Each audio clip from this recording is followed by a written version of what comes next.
पंतप्रधान नरेंद्र मोदी यांच्या वाढदिवसापासून महात्मा गांधी जयंतीपर्यंत माण तालुक्यात छत्रपती शिवाजी महाराज महाराजस्व अभियानांतर्गत महसूल पंधरवडा उपक्रम राबवण्यात येणार आहे। 17 सप्टेंबर ते 2 ऑक्टोबर या कालावधीत होणाऱ्या या अभियानाच्या पूर्वतयारीची व नियोजनाची बैठक प्रांताधिकारी उज्ज्वला गाडेकर यांच्या अध्यक्षतेखाली दहिवडी कॉलेज दहिवडी येथे संपन्न झाली। यावेळी माणचे तहसीलदार विकास अहिर यांच्यासह तालुक्यातील सर्व शासकीय विभागांचे अधिकारी, कर्मचारी, पोलीस पाटील, रेशनिंग दुकानदार, ग्रामपंचायत अधिकारी व कर्मचारी मोठ्या संख्येने उपस्थित होते। येत्या 17 सप्टेंबर ते 2 ऑक्टोबर या काळात होणाऱ्या या अभियान काळात 3 टप्प्यात विविध उपक्रम राबवण्यात येणार आहेत। 17 सप्टेंबर ते 22 सप्टेंबर या पहिल्या टप्प्यात पाणंद रस्त्यांविषयक मोहीम राबवण्यात येणार आहे। 22 सप्टेंबर ते 27 सप्टेंबर या काळातील दुसऱ्या टप्प्यात सर्वांसाठी घरे या उपक्रमासाठी पूरक उपक्रम राबवण्यात येतील। तर 28 सप्टेंबर ते 2 ऑक्टोबर या तिसऱ्या टप्प्यात एकाच प्रकारच्या नावामुळे होणारी फसवणूक टाळण्यासाठी 7/12 सादरी खातेदाराच्या आईचे नाव समाविष्ट करणे हा नाविन्यपूर्ण उपक्रम राबवण्यात येणार आहे। हे अभियान यशस्वी करण्यासाठी सर्वांनी सहकार्य करण्याचे आवाहन प्रशासनाने केले आहे। या अभियानाबाबत माणचे तहसीलदार विकास अहिर हे काय म्हणालेत पाहूया।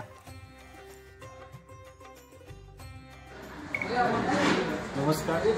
माण तालुक्यातील सर्व नागरिकांना यामध्ये आवाहन करण्यात येते की छत्रपती शिवाजी महाराज महाराजस्व अभियान हे माननीय राष्ट्रनेता पंतप्रधान माननीय श्री नरेंद्रजी मोदी साहेब यांच्या जन्मदिवसापासून ते राष्ट्रपिता महात्मा गांधी यांची जयंती 2 ऑक्टोबरपर्यंत सेवा पंधरवडा म्हणून साजरा करण्यात येते। या सेवा पंधरवड्यामध्ये आपल्याला गावातील रेकॉर्डवर असलेले रस्ते तसेच चालू असलेले रस्ते रेकॉर्डवरती घेणे याबाबतची मोहीम घेण्यात येणार। त्याचबरोबर घरकुलांसाठीची जी जमीन वाटप आहे त्याबाबतचं अभियान पण राबवलं जाणार आहे। त्याचबरोबर तिसऱ्या टप्प्यांमध्ये नाविन्यपूर्ण उपक्रम या तालुक्यामध्ये राबवले जातील। त्याच्यामध्ये पोटखराब जमिनी ज्या आहेत त्यांची आणेवारी लावणे, त्याचबरोबर राशन दुकान जे आहेत त्या राशन दुकानाबाबतच्या काही तक्रारी असतील किंवा अभिप्राय असतील त्याचे QR कोड तयार केलेले आहेत। त्यांच्या माध्यमातून नागरिक त्यावरती अभिप्राय नोंदवू शकतील। यामध्ये आपली अन्नधान्य वितरण प्रणाली, त्याचबरोबर कार्यालयातील नागरिकांची मिळणारी सेवा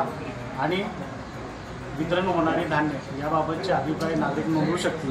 त्याचबरोबर आपण दाखलामुक्त गाव हे अभियान माण तालुक्यामध्ये राबवत आहोत, ज्यामध्ये जे निरंतर दाखले आहेत जसे की जातीचा दाखला असेल, डोमेसाइल सर्टिफिकेट असेल, हे दाखले गावातील नागरिकांना सर्वप्रमाणे संपृक्त करणे हे या अभियानाचं उद्दिष्ट असेल।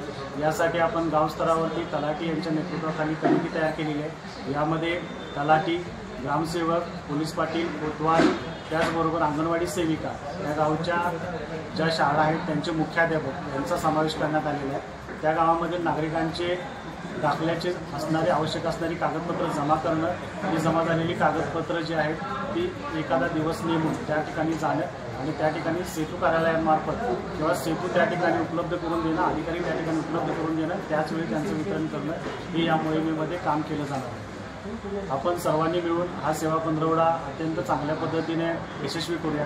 आपल्या सर्वांच्या सहकार्याने आपण नक्कीच माण तालुक्यामध्ये सेवा पंधरवडा जो आहे तो सक्सेस करू शकतो असं आम्हाला सर्वांनाच खात्री आहे।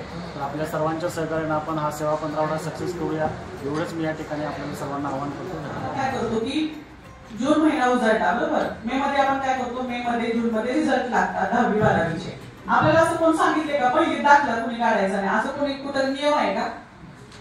आहे का? पहिली मध्ये जातीचा दाखला मिळत नाही असं काही आहे का? किंवा डोमेसाइल सर्टिफिकेट पहिली मध्ये मिळत नाही असं काही आहे? नाही। मग आपण काय करतो, जेव्हा आपल्याला तहान लागते तेव्हा आपण सगळे जण पळतो, विहीर खोदतो आणि मग पाणी पितो। मग त्यावेळेस सर्व्हर डाऊन असतो, मग एखाद्याचं ऍडमिशन होत नाही, एखाद्याच्या ऍडमिशनला जास्तीची फी भरावी लागते। अशा पद्धतीच्या आपल्याला अडचणींना सामोरं जावं लागतं। मग आपण काय केले की प्रत्येक गावामध्ये ज्या प्रायमरी शाळा आहेत म्हणजे प्राथमिक विद्यालय असतील, हायस्कूल असतील किंवा अंगणवाडी असतील, अशाच नवनवीन अपडेटसाठी आमच्या खबर गावाकडची या चॅनेलला सबस्क्राईब करा, आमचे व्हिडिओ लाईक करा आणि शेअर करा। धन्यवाद।